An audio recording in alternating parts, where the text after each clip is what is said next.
Welcome to the Eric Bach Show. Today, we're going to jump right into a Q&A episode covering training splits, joint health, and late night eating. So the first question is, what are the best training splits that actually work? I feel like I've tried just about everything, and nothing is working for me right now. So the reality is with a training split, there are numerous factors that we have to consider. And the underlying principle here is anything can work, granted you are consistently executing what is required in the program. And so this is the important consideration to make, right? The reality is you have a hectic career, you have a crazy schedule, and you can only get to the gym 3 days per week to train.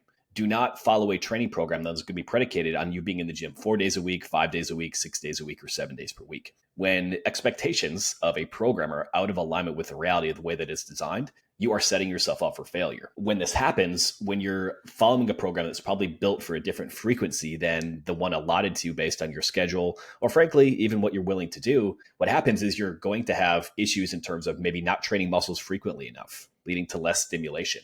You could run into issues like having gaps in your training where, you're following a 4-day week program, but you only go 3 days a week and, half the time leg day gets skipped or whatever, right? And so what happens over time with things like that is first, you're sending your body inconsistent signals. So you're not going to maximize the actual training impact the way that program was designed to do. Second, you're going to have gaps in your training, which can lead to imbalances, can lead to injuries, can lead to inconsistent recovery. And by extension of that, you could have the best plan in the world, but if it's not truly handcrafted for you, then you're going to run into issues. And that's such a huge aspect because if we always run back maybe programs that worked for us in a previous time period, things that we had great success with, but everything else has shifted, maybe in terms of our sleep, our recovery, all of these different components, then guess what? Well, we're not going to get the same response, right? And that's where so many people run into issues. And so I'm going to highlight then some of the best training splits that I've found for myself, for my clients across the board, and we can roll from there. So for most people, if you're incredibly busy, a great way to start off, say 3 days a week, is going to be a total body training split, right? So with the total body training split, you're hitting every major muscle group 3 times during the week. When we train a muscle more frequently, we can improve our skill acquisition, meaning we get better at strength training, we get better at form, we get better at technique. And I think each time we're actually training a muscle, we're sending a muscle building signal to those muscles, right? So for example, let's say you had a program where you're training chest once per week and you crushed all of that volume. Well, for most people, if you can actually break that volume up and have maybe that same overall training volume, same number of sets, whatever it is, but that's broken up over 3 individual workouts, you're going to have a better overall workout because there's going to be less systemic fatigue. You're going to be able to push more weight, create more progressive tension overload, right? And then on the backside of that, we're going to have that muscle building signal instead of one time that lasts 36 hours for the entire week. It's going to be 3 different stimuluses where we have elevated muscle protein synthesis in our chest, 36 hours. Break, 36 hours. Break, 36 hours. So the way that we break up a workout and how frequently we train a muscle group can be incredibly, incredibly helpful. Now, when you're setting up something like a total body training split, the way that I like to do is actually base it around movement patterns. So, for example, each workout we'd want some type of horizontal or vertical pushing pattern. That's going to hit all your push muscles, right? Chest, triceps, deltoids. We're going to want some type of upper body pulling motion. So it could be, it could be a single arm dumbbell row. It could be a pull up, right? But that's going to hit our lats, our traps, rear delts, rhomboids, forearms, biceps. We're going to want some type of hip hinge. That's going to be posterior chain, lower body, and lower back. So Romanian deadlift. And then we want something that's going to be either a squat or a single leg type pattern. So it could be, one day you could do a back squat. One day you could do a leg press. One day you could do a Bulgarian split squat, right? So if we break it up, we can hit various different exercises within the same movement pattern. And by extension of doing so, we're hitting all of our muscle groups multiple times throughout the week. Now, people run into issues if they want to do a ton of isolation work and a total body training split. That's not always going to be in alignment. The way that I like to do it, because we're already hitting those muscles one at a time, would be, say if you're doing a total body training split for a month, I would take all the isolation work and actually focus on one weak point. So let's say you have tiny ass little calves like I do, right? So maybe for that month, what you're going to do is you're going to hit total body and you're going to train your calves 3 days a week during that week. And you're going to pull back on all the other isolation work. Or it could be your arms, could be your biceps, your triceps, your, side delts, whatever you want to hit. But if you take that principle, it's a really good way to train consistently in a way that's incredibly effective in terms of your time. Your recovery is going to be really good. That's one thing I've noticed with the 3-day week total body. As long as my knees and lower back and I program it strategically. And you can attack weak points and imbalances really well, right? Because if we are only really smashing one muscle group with that isolation work, think about recovery as if you have 100 points, like you're playing a video game, right? Well, if you have 100 points and now you can allocate them a little bit more effectively to one muscle group than trying to spread it out everywhere, well, you can see faster muscle growth in that one particular area because you have a really good balance between your recovery and your training stimulus. So that's typically how I set up a 3-day a week routine. If we're going to do a 4-day a week routine, I have two that I like to do. One's an upper lower routine, right? So one day's upper body, next day's lower body, upper lower. Pretty simple, pretty straightforward. You can, again, we still want to hit the major muscle groups and the major movement patterns spread out throughout that week. Or what you can do is what I call our minimalist muscle split. And typically the way that we do this, we'll go push, pull, lower, and then vanity, right? So why do we call it vanity? So if you're doing a push day, again, we can take any of the pushing exercises or pushing muscles that we want.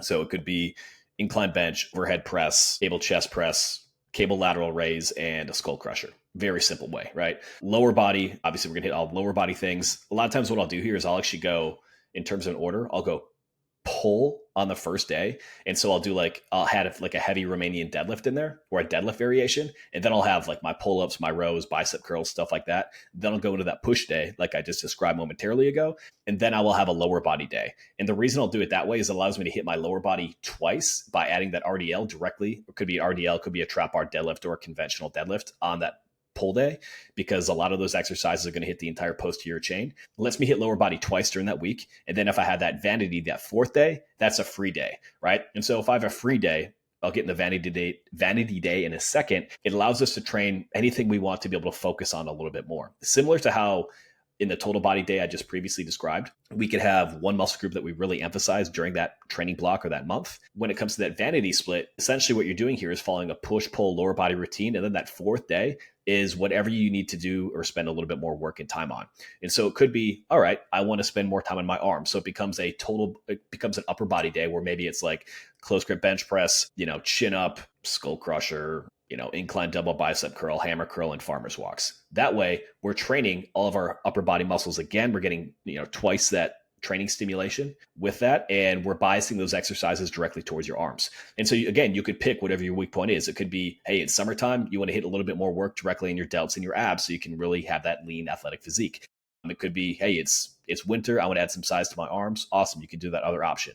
So that gives you a lot of flexibility and a fun way to program directly. Now, if we start to getting to 5, 6, even 7 days a week, one important concept here is if we are training more frequently, typically what we have to do is we have to pull down the volume in each individual workout, right? Because again, we have to factor in how much recovery is going to take from each individual workout, because simply just training more without also having our nutrition, recovery, and all of those things coming with is what leads to injuries. It leads to a lot of issues that can come down the line. So what I typically like to follow is going to be a push-pull legs type split, because you can do PPL. Again, that's the abbreviation for push-pull legs, and you can do it multiple times per week, right? So let's say it's 6 days per week. You could go push Monday, pull Tuesday, legs, Wednesday, off, then push, pull legs on Friday, Saturday, Sunday. Simple way to do it. As long as you maintain the order. And again, you can even do it for 4 days a week if you wanted to. As long as you maintain the order of a push, pull legs, it's going to give you a lot of flexibility in terms of how you train and the frequency for that given day, right? Just maintain the order. So let's say 1 week you go push, pull legs, push. The next week you would start at pull, legs, push, pull. The third week would go legs, push, pull, legs, right? So again, you're maintaining that order, and over the course of that training program, that frequency is going to balance out. But the biggest takeaway here is you should choose your training split based on your schedule, not your ego. Don't just try to run things back because they worked previously if it's not going to allow you to do full training splits. Because when you're not doing full training splits, like most people don't, that's where a lot of the issues pop up. Ideally, you want to hit every muscle group at least twice throughout the week, because that allows you to have a better overall training quality each time that you do it than if you just smash chest on one day and then you don't do it again until the next week. All right. So that would be how I would set up training splits. Now, the second question comes around, how do I optimize joint health? I realize my body's not functioning the way that it used to, having more aches and pains. So joint health is something that can be very specific depending on what joint you're feeling. So you might need to make certain exercise tweaks. So I'm going to talk about a couple elements that cover an overall philosophy, and then you can apply that principle in a way that's most fitting for you. When it comes to joint health specifically, first, if we're choosing exercises that we cannot get into without compensating, we're going to run into issues. A very simple way of thinking about this is, can you take your hand, raise it directly overhead without it being in front of your body? Can you actually be in what we call the joint stack position? And so what that would mean, and you can do this right now as you're listening, well, it might look a little bit weird, but just go for it, right? Is there a straight line from your wrist, elbow, shoulder in alignment with your hip and with your ankle, your lateral malleolus of your ankle, right? So you like the Statue of Liberty straight up, or is that arm drifting forward? In a case like that, right, that would tell me that you do not have the prerequisite shoulder mobility to press overhead safely. Knowing that, doing overhead pressing is going to be something that's going to be a big pain in the ass when it comes to optimizing joint health. So again, a simple example of how your unique anatomy, your mobility restrictions are going to play a role in the exercises that you do choose and what's going to be best for you and for your joint health, right? And so I would really look at what exercises feel good, what feel off, what are my common injury points. And from that point, exercise selection is going to be the most important thing that you can do really for optimizing that joint health. I'll tell you personally that I no longer do a flat barbell bench press. Occasionally I'll hit a Smith machine, but now I have what's called a multi-grip cambered bar that I use, and that feels fine. Regular barbell bench press, my shoulder feels like shit for about 6 weeks at a time if I do it. I don't like it. It just kind of changed over the last couple of years after, had some injuries, 2 decades ago, but all of a sudden, things have started to shift on me a little bit there, right? So it's about finding that right exercise for your body and not getting so attached to your ego into what exercises you've done before, what looks badass, what you see on social media, or any of that. If something is causing pain, specifically sharp pain directly in the joint, it's a pretty good indication that something's not right and it might not be the right exercise for you. There are so many different exercises that you can choose because if we understand the underlying principle of movement patterns, then we can simply pick the variation that hits that movement pattern and we're in a good spot. So it could be you don't do a conventional deadlift anymore, but you do a Romanian deadlift or you do a single leg RDL, right? It might mean that you can't bench heavy anymore, but what you can do is you can go a 15-degree incline bench press. You can smash super heavy dumbbell presses, right? So don't get attached to what those particular exercises are and trying to, train like you're 23 when you're 43. It's just going to lead to a lot of issues. Focus on what's going to work for you there. Next, consider changing the order of exercises. So this goes back a little bit. I remember I participated in some research that was published way back when I was in college. We're talking like 2010, 2011. I don't even know if it's still out there. But we looked at exercise order and performance, right? And so from a performance standpoint, typical way that most programming is done is based on neurological demands. What that means is the exercises that are most neurologically demanding, require the most force output, and inherently typically cover the highest risk are done first. And so what that would mean would be, let's say you have an athlete, they're going to sprint first, jump second, heavy lift like a power clean third, and then would get into pure strength work before hypertrophy. Most of us aren't athletes, but you understand the idea. Those things have high risk, high speed, a lot of power, so on and so forth. That's done because as fatigue sets in, technique changes. And if you have highly technical things where technique goes out and they're done at a high velocity with high risk, the chance of getting hurt is pretty high. That's why I'm not a huge fan of CrossFit, at least for most people, unless you want to treat it like an extreme sport, knock yourself out. So for most people, what happens though is they will still take some of those key elements.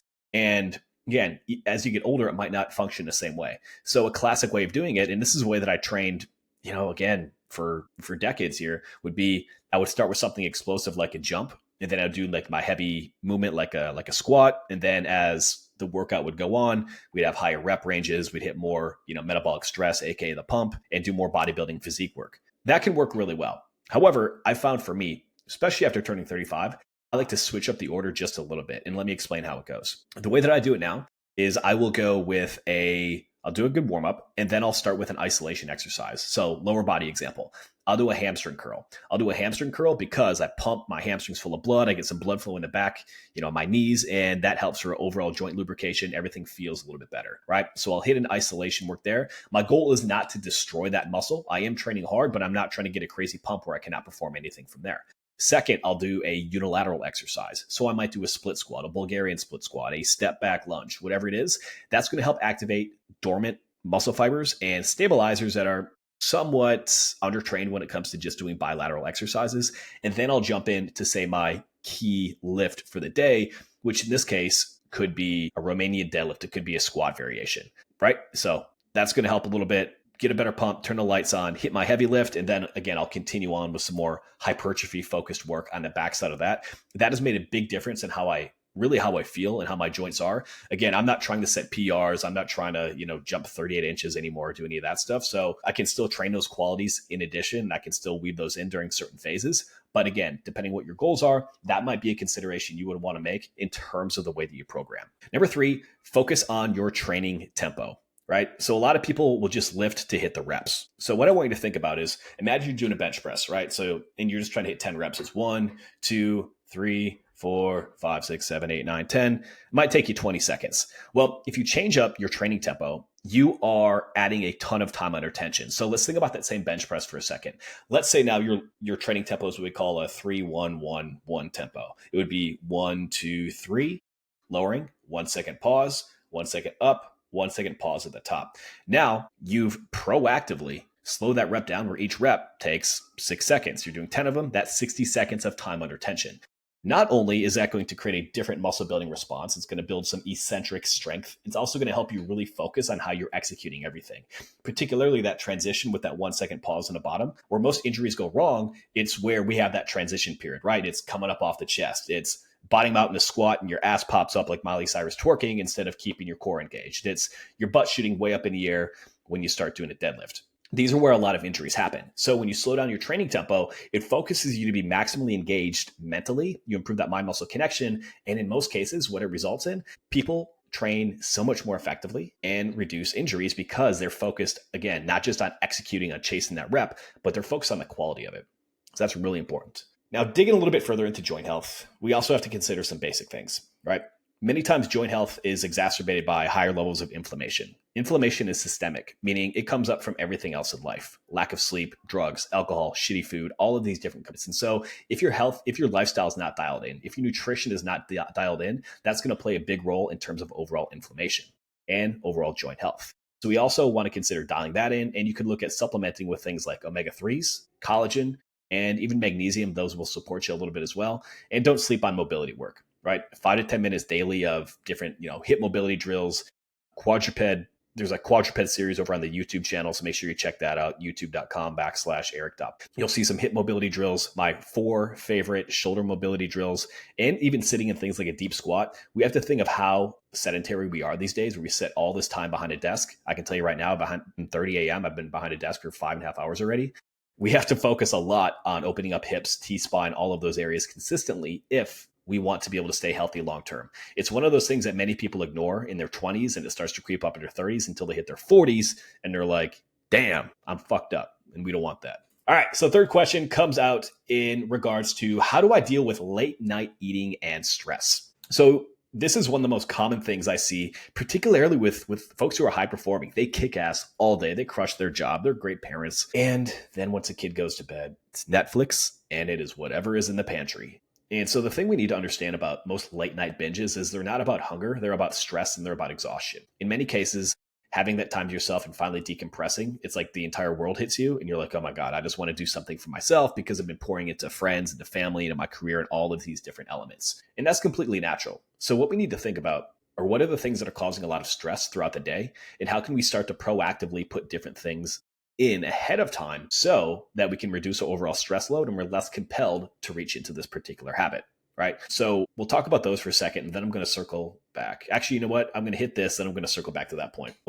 In regards to these late night binges, first and foremost, if there are foods you're eating that you know you should not be eating, the simple and straightforward answer here is get that shit out of your house, right? If we want to make a habit, if we want to make an action more difficult to do, what we have to do is we have to put barriers up against it, right? For example, if you have a bar at your house and you see it every time you get home from work and you have a nightcap, well, it's because it's right there. It's easy, right? If that bar is not there, the chances of you grabbing that drink probably going to be quite a bit less. You got to go to a liquor store, right? So apply that same reasoning over to food. If you know that there are foods you should not be having, get rid of them. Just get rid of them, right? And don't say it's my kid's food. Don't let your kids dictate what you're putting in your body in the example that you're leading. You are the parent. You're the person who's in charge here, right? And we all know that our kids probably shouldn't be eating it anyway. Again, I'm a parent. I get it. It's not always easy, but these are the considerations that we need to make if we want to step up, lead, and be elite individuals. So those are crucial. Now, if there are foods that you're eating, maybe they can be made a little bit healthier, right? So if you have a sweet tooth, maybe instead of reaching for candy, you have Greek yogurt with fruit and like protein powder. That's something I'll do on a regular basis. I'll take some like 000 Oikos 000 yogurt. I'll throw a little bit of chocolate protein in there and, some raspberries or whatever. Boom. Ow. I've got something sweet, but I also have 50 grams of protein. Much better option, right? So look at things that you can use to substitute. Protein bars, protein shakes, all of these things are simple. Are they as delicious as getting a half-pound cookie from City Cakes, the now defunct City Cakes out in New York City, unfortunately? No, not to say not nearly as delicious. But hey, listen, trade-offs, right? You have the trade-off of that delicious cookie, or you could have a slightly less delicious treat, but damn, you look good and you feel good about it. Decide which one you want. All right, so now digging into stress eating and lowering stress throughout the day. This has to be a proactive thing because the world that we live in is excessively stressful. And frankly, we are not built for the amount of stress that is around us at these times. First and foremost, sleep. Sleep is the number one thing to proactively reduce stress. It reduces cortisol. It improves discipline, improves your mindset. You're going to have more fucks to give if you get a good night's sleep, right? And we probably all had those days where we go to bed stressed out. We wake up and realize that problem from the day before isn't nearly as bad as what we thought it was. So in cases like that, really double down on the sleep. Make that a priority. Even if you can't be perfect with the duration, try to set the same bedtime and wake time. Focus on taking magnesium in the evening, getting away from screens an hour before bed. All of these things will make a huge difference. Number 2, walk at least 10,000 steps per day. Now, I'm not saying this from a calorie burn perspective. I'm saying it from my personal experience that my mindset, my stress levels, the more steps I get throughout the day, the better I feel. Meaning I will get done with this podcast here and I will go on a 15-minute walk, right? I went on a walk earlier this morning with the dog and I'll sneak in a couple other ones. I'll even sneak calls in while I'm on walks, right? Anything you can do to get more steps, to get more active, to get outside, to get sunlight is going to be something that's going to dramatically help you when it comes to improving overall stress and resilience. Third, get off your damn phone. Let's be real here, right? All these phones, they're just as addicting as a Las Vegas slot machine, if not more, because all of the information, whether it's relevant or not to our lives, is available at the touch of a button on a damn screen. So set screen restrictions. And if you can see this on YouTube, what I have right here, this is actually a phone lockbox. I will throw my phone in that thing and I will lock it up for hours at a time, preventing me from doom scrolling, getting caught in, whatever, checking things out on Instagram, whatever's going on, because I know that if left to my own devices, I get tired and stressed out, I will start to, again, doom scroll. So look at some proactive choices like that can make a big difference. And then finally, avoid all or nothing diets and approaches to fitness that frankly fuel cravings. One of the things we have to understand here is that the more aggressively we diet, the more aggressive the cravings are going to be on the back end. So if you have somebody who, was doing 75 hard, they're barely eating, and then they get to the end of the night and then they have cravings, like, yeah, no shit, right? Like you're dramatically underfueling your body. You can really only lose fat so fast before you start to tap in to losing lean muscle tissue, but also dramatically increasing things like cortisol and decreasing things like thyroid, which are going to lead to issues. And so instead of focusing just on short sprints of fat loss, focus on what you can do that's going to be a little bit more sustainable. Interestingly, I had a client who texted me earlier today. He's down about 20 pounds pretty quickly in about 6 weeks. And he's like, hey man, I want to speed things up. And what I said to him is like, we can speed things up, but you've been down this journey before and that's why you hired me. Because he's gained and lost 50 pounds like 4 times in his life. I'm like, stay on plan, do not deviate. This is what we have to do right now. And he's losing weight pretty quickly, right? But what we don't want to do is overstress the system, train too hard, add too much training volume, which is going to increase cravings. And then he's right back in that same loop of stressing at night because training also commits to that overall stress load and that stress approach. All right. So gang, that is it for today's Q&A episode. Stay posted over to Instagram at Bach Performance. I do these Q&As multiple times per week, but I think most importantly, right, one of the best things you can do to dial in across the board is to get lean, get healthy, get jacked. And so right now, if you go over onto Instagram and send me a DM with the word fat loss, what I'm going to do is I'm going to send you a copy of our cyclical shredding fat loss guide. This is going to eliminate the guesswork on what you need to do to maximize fat loss, but also give you a plan that's going to allow you to fit some of your favorite foods in there, have higher carb days, lower carbohydrate days, which allow you to build some lean muscle, keep body fat at gain, and really maximize your performance. So check that out over on IG. Send me that DM. And again, if you found a lot of value in this, please share this episode, whether it's on YouTube, whether it's on IG or anywhere else, so we can continue keeping this free of all the marketing bullshit and all of the commercials that you would probably fast forward anyway. All right. Thanks a lot, gang. I'll talk to you soon.